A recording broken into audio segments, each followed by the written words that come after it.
We're speaking to the great Peter Checkfield from the UK, and Peter is a researcher and he's also a fabulous author of many books. And let me run down some of the books that Peter has written, and I have most of them. Peter, you've done a great job, and I use these books as great reference tools for my show. Thank you. Undercover, about the Rolling Stones, Jerry Lee Lewis, Breathless, The Searchers, which is a band that very few people talk about, and they should be talked about a lot more. The Tremolos, another band from the UK that doesn't get talked about anymore, unfortunately. Shindig, which is a show that, unless you're a little bit older, you may not remember the program, which was only on for a couple of years in the mid 1960s. Top of the Pops, which was a great UK program, right? Yeah, yeah. 1964. Top of the Pops. Let's see. Let's Stomp and Having a Rave Up, which is a fabulous book. They're all fabulous, and this one is equally as fabulous. It's called The Rolling Stones, the Brian Jones Years. And when you think of Brian Jones, at least I think of a musician that had so much incredible talent. He could play almost any instrument, but he was Absolutely. troubled. Yeah, very much so. I think from the beginning, really, he was always a bit of a sickly individual. He had poor health, but he took a lot of drugs early on. I mean, when Keith Richards is telling you you're taking too many drugs, you know you've got a problem. So, Yeah.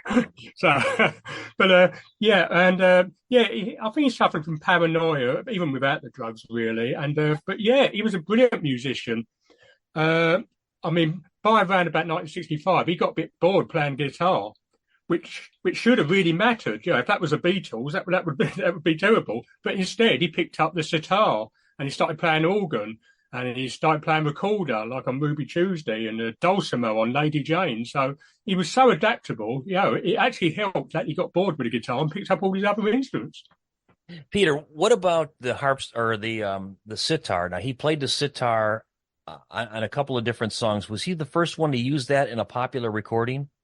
No, George Harrison did. The first released was George Harrison, but the Yardbirds' Heart Full of Soul, that was recorded before Norwegian Wood, and they experimented with a sitar. They actually got an Indian player in. It wasn't Jeff Beck or Clapton or anyone like that. But they decided they didn't like the sound, and instead they used the Jeff Beck guitar version. So the Yardbirds recorded it first, but the Beatles released it first, a sitar track. Okay. And Brian, where did he pick up all this knowledge of all these instruments and how to use them on recordings? I mean, that I'm sure he didn't. Well, he wasn't born with this knowledge. I mean, he had to get it from somewhere. Yeah, like a lot of British musicians in the late 50s, they got into skiffle, but then they got into jazz to a certain extent. And Brian Jones was one of these, and he started playing trumpet and saxophone, and he was quite proficient at these instruments before he moved on to blues guitar, mostly slide guitar.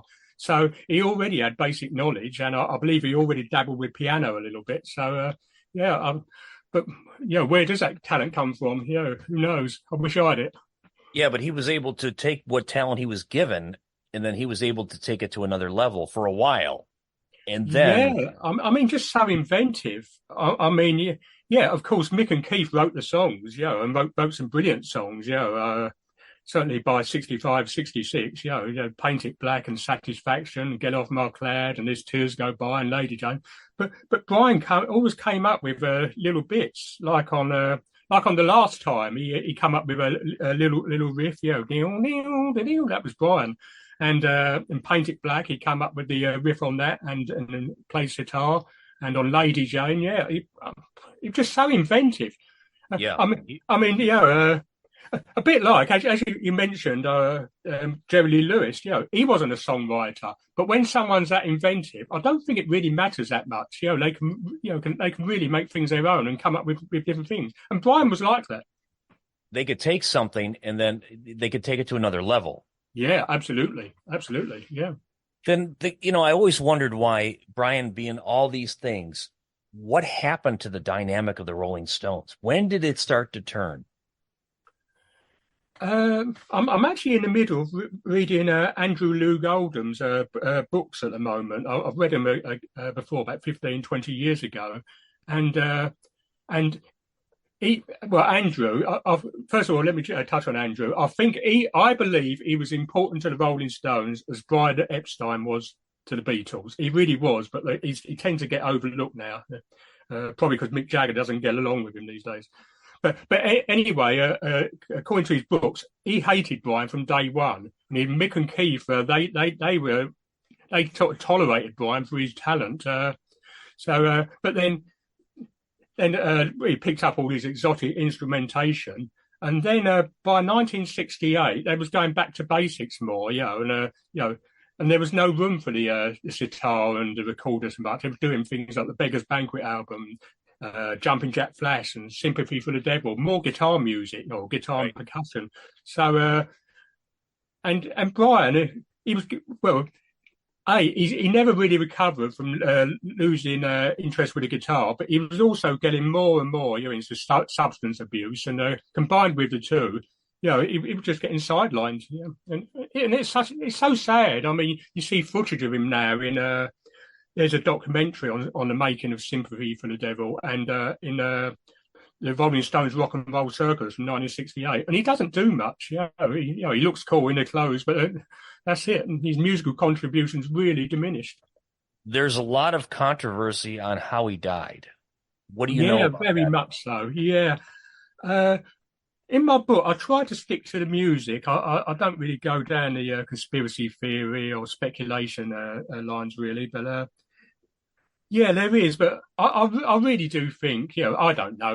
We don't know. But I believe personally it was just a tragic accident. He was very asthmatic, and that was and that got worse because of his drug use. He was out of shape. He was overweight at the time, and I think it was just a tragic accident. He got stoned, went in the pool and drowned. Yeah, unfortunately, right. Yeah. Well, I mean, what was what do you think the turning point? What song was the turning point, or the pinnacle? Let me restate that. The pinnacle of his career, and then what song did it start to turn the wrong way? I don't know about the pinnacle, but the first one he was really involved in was their second UK single, "I Want to Be Your Man," the Lennon-McCartney song, and they recorded it, I believe a few days or a week or two before Ringo did with the Beatles, and normally Andrew Loog Oldham did the sessions. He was sort of a producer. It's arguable how much he did, but that particular one he couldn't make it. I believe he was in France, and Brian Jones took over that, and it was Brian's lead guitar. His slide guitar. No one had really heard that on white musicians in the UK, and also his backing vocals are very prominent on his early things like that. But then.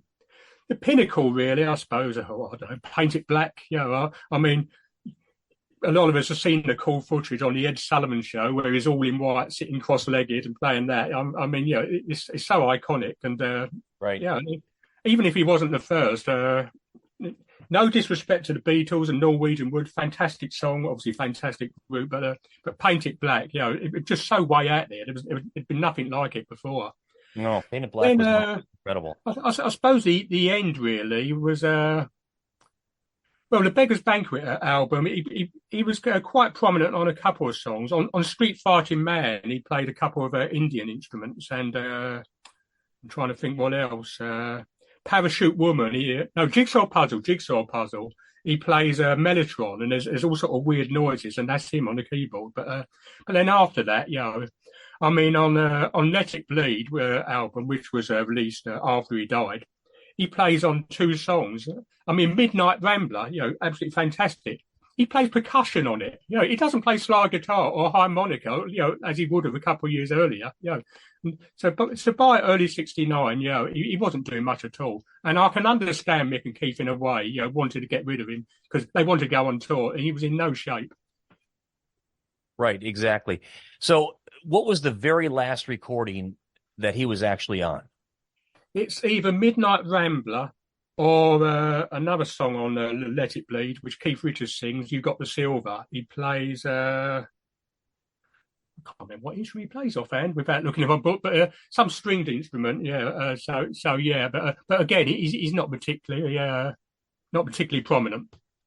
Let's talk about a few songs I'm going to pick out from the book. One of my Yeah, favorites, The Under-Assisted West Coast Promotion Man.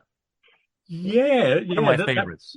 Yeah, me too, me too. It's basically a rewrite of a song called Fannie Mae, which was done by Buster Brown, and they recorded it on the BBC. And if you listen, it's pretty much that, but with new lyrics, very amusing lyrics about a real US promo man. But it didn't really mean anything in the UK, and it was just an album track. In the USA, it was the B side of Satisfaction. But Right. in the UK, it was just an album track because the actual title, was a It West didn't Coast mean program anything in the man means UK. nothing, So Right. yeah, but yeah, fantastic. So, the West Coast. Let me ask, the UK American thing. So, from the perspective of somebody who lives in the UK and you live outside of London, what was back then? What was the perception of America? Was it just this vast wasteland of opportunity, or was it, a place that seemed like it was million miles away from the UK? Uh, well, first of all, I've got to say I was born in 1963, so I don't actually remember. But people like the Stones, and before that, people like Cliff Richard and and Lonnie Donegan. It was just they grew up with the cowboy films and the Hollywood movies, and then Elvis came along. It really was the promised land for entertainers, and most artists, well, until really the Beatles and a couple before that, the Tornadoes and one or two others, they didn't even dream of really making it big in America. It was just so beyond their imagination. It Right. was so and but the West, I believe that the West Coast they used that because well, unlike the Beatles, who I believe did virtually everything in London at Abbey Road and a couple of other studios, the in, the Rolling Stones, Andrew Loog Oldham, he did a different deal. He sort of had a freelance deal where he just sold the tapes or leased the tapes to Decca Records or London Records in America. So he could use whatever studio he wanted. And very quickly, even on their very first US tour in mid 1964, they played Chess Studios in Chicago. But very soon, most of their big hits like Satisfaction, Paint It Black, the Aftermath album, and things like that, they was recorded at RCA Studios in Los Angeles. So they did a lot of work on the West Coast. Peter Checkfield, our very special guest, author and historian. So, Peter, you and I were born the same year in '63. Um, so, obviously, both of us did not live through the early days of the Rolling Stones where we were cognizant of what was going on. However, we've both done a lot of research, and we almost feel like we were there, even though we Yeah. really weren't. Um, Looking back on Brian and the Rolling Stones dynamic, if you were to sit in a room with Mick, even though I don't think either one of us ever have, and you were to ask Mick about Brian, what do you feel Mick would say about Brian? He tends to play down. Tends to play down his contribution. Mick does, and Andrew Loog Oldham's contribution. The pair of them. He really does. Keith is a lot more generous.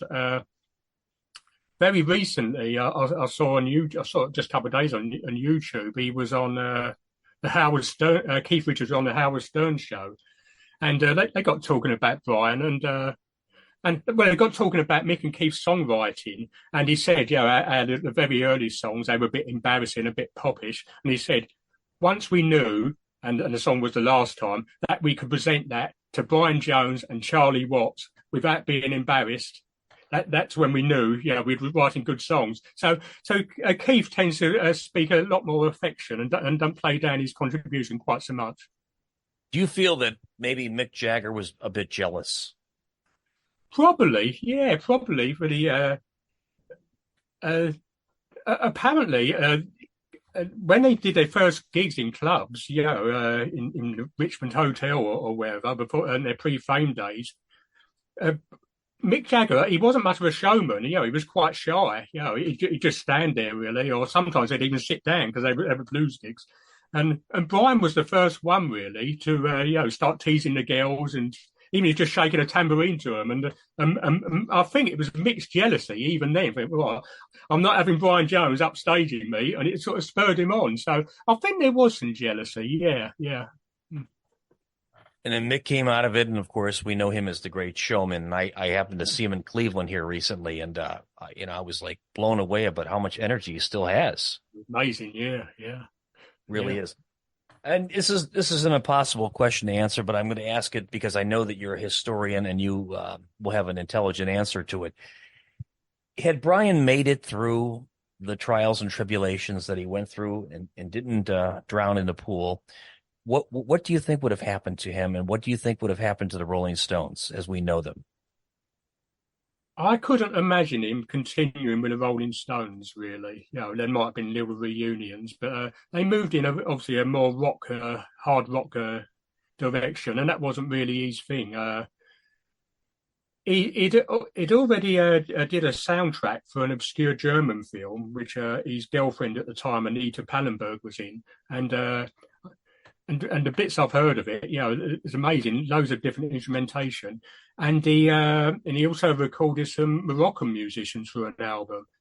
And so I think he would have got more into perhaps, I like to imagine he getting more into soundtracks and what we call world music today. Yeah, so I think, more along those lines. But I couldn't imagine him really continuing with the Rolling Stones. I agree. Maybe a bit like Bill Wyman on their 50th or whatever. He'd join him for a few shows, but I really couldn't imagine him, no. I couldn't imagine him, being on Some Girls, playing their more sort of punk type stuff. I really couldn't, Miss You or something like that, Peter, I'm always curious. What was his dynamic with Brian or Bill Wyman, Charlie Watts? And I don't hear much about how they all got along. Well, I think again, as I said, I'm reading Andrew Lou Golden's books, and he basically, obviously it's only his perspective, but he basically said, Keith got along with everyone. Keith was a great guy, really. Mick with reservation, though he could be very moody. Brian was difficult to get along with. Charlie was very, very easygoing. He couldn't care less either way. And Bill was a bit boring. And that's probably the way. But since then, Bill Wyman, particularly since he left the Stones, which is over 30 years ago now, he's the only one who really defends Brian, in his contributions. Whenever he talks, he said, that was Brian's band. The Rolling Stones wouldn't exist without Brian Jones. So and you're not going to be Mick Jagger say that, and probably not even Keith Richards. Wow. Well, the book is The Brian Jones Years. The great Peter Checkfield has been a guest on my show many, many times. Peter, before I let you go, let me ask you this: the 3 favorite Brian Jones Rolling Stones tunes for you, what are they? Lady Jane, I'd say, just absolutely beautiful ballad. And he plays a dulcimer on that. 2,000 Light Years from Home. It was obviously a psychedelic song, and a lot of people, when they talk about the Rolling Stones going psychedelic, I would say, they were just copying Sergeant Pepper. They wasn't. They really did their own thing. 2,000 Light Years from Home and In Another Land, they're nothing like anything on Sergeant Pepper. And he plays Mellotron on that. And I'd say a Muddy Waters song called Look What They Done. It was on one of the American albums. I can't remember which one, December's Children, I believe. And his harmonica playing on that is unbelievable. Mick played harmonica, and he still does, and a great player. But Brian has the edge. He really did. And on that, especially around about that time. So Lady Jane, 2,000 Light Years from Home, and Look What They've Done. Yeah. And if you'd like to get a look at any other Peter Checkfield books, just go to Peter Checkfield. Just Google him, and you will find him. And it'll say author and music historian. Peter, is there a new book that you're working on right now? I was actually halfway through doing one on Cliff Richard, and but then I took time off for a few months to do the Rolling Stones one. Well, the Rolling Stones were on tour, as you know, as you was lucky enough to see them, and looking at these YouTube clips, I thought, they're just fantastic. Right, I've got to. I know there's a lot of Rolling Stones books out there, but I've got to do something. I really have. It's still amazing. But I probably finished the Cliff Richard one, and I'm actually thinking, I was discussing it with my wife earlier, perhaps next year doing something on the animals. I really would like to do something on the animals. Great idea. And let me make one other suggestion, if I may. Yeah, Jeff Lynne. yeah. Yeah, I'm not quite so much into the 70s, but Jeff Lynne's a genius with ELO and obviously with the Move and the Idle Race before that. Yeah, absolutely brilliant man. Yeah. I'm not sure if I'm the one to write it, but yeah, I agree. He's superb. Yeah. I just saw him last Saturday here in Cleveland.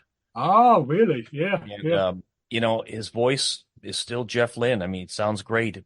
He's yeah. not moving well, but the band behind him, I thought really was very, Uh, very good. And you Fantastic. look at the body of his music, it's like, wow. I mean, Oh yeah. he's Really? Yeah. People talk about the great songwriters, they don't mention him enough. He really is. And the arrangement, and obviously, I believe he did most of the arrangements of the Electric Light Orchestra as well. Yeah. Brilliant man. Yeah. yeah, really. Peter, thank you so much for being on the program. I sincerely appreciate it. Thank you, Ray, as always.